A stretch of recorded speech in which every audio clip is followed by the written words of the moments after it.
In today's video, I'm going to teach you how to set up ManyChat automation. We'll walk through creating a simple but effective automated flow using Facebook Messenger as an example. By the end, you'll have a basic setup that can welcome people, show them key options, and automatically reply based on what they tap. First, log into your ManyChat account. Once you're in, look at the left-hand sidebar and find the settings option. It's represented by a small gear icon. Go ahead and click that. This is where you connect and manage the different channels that ManyChat can use. Inside settings, look to the left panel again and click on channels. Here, you'll see a list of all the platforms you can connect to. ManyChat, like Messenger, Instagram, WhatsApp, and more. For this walkthrough, we'll use Messenger, but you can follow the same logic for other channels later. Make sure your chosen channel is already connected. If it isn't, connect it first by following the prompts ManyChat provides. Now that your channel is ready, move your attention back to the left panel and click on automation.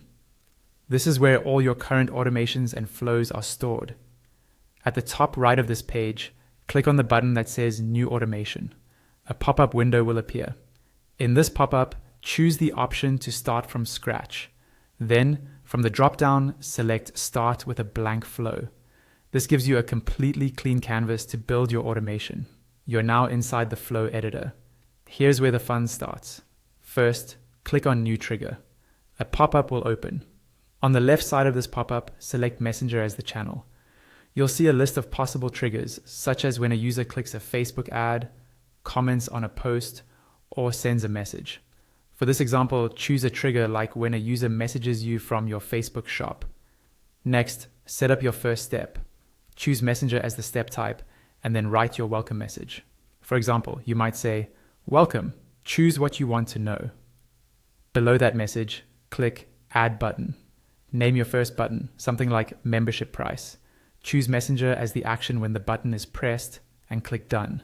Add another button, name it Opening Hours. Again, choose Messenger as the action, and click Done.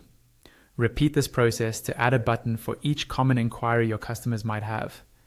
If you look at the flow now, you'll see that ManyChat has added new steps for each button you created.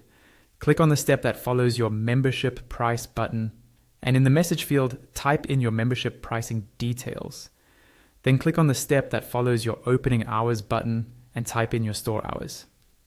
Continue this process for any additional buttons you added, making sure each one sends a clear, useful response. When you're happy with your flow, go to the top right of the editor and click Set Live. This activates your automation so customers can start interacting with it right away.